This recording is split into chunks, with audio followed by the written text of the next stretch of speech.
Hello everyone, welcome back to Indian History by Dr. Venus. Imperialist or Colonial Historiography. Time period mid 18th century to 1947.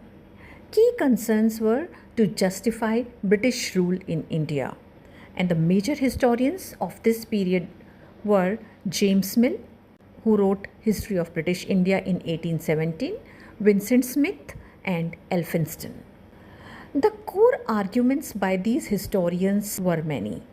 First, India was a backward, stagnant civilization before British arrival. They divided Indian history into Hindu, Muslim, and British periods. Notice the communal framework.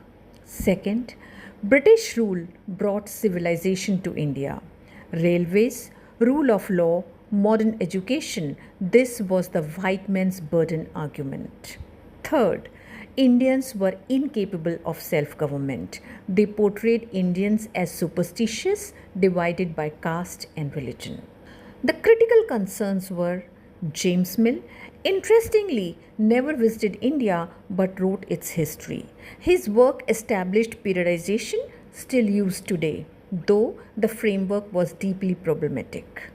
Colonial historians used selective sources, mostly British administrative records, ignoring Indian voices and indigenous sources. Imperialist historiography was Eurocentric, Orientalist, and served political purposes of colonial rule.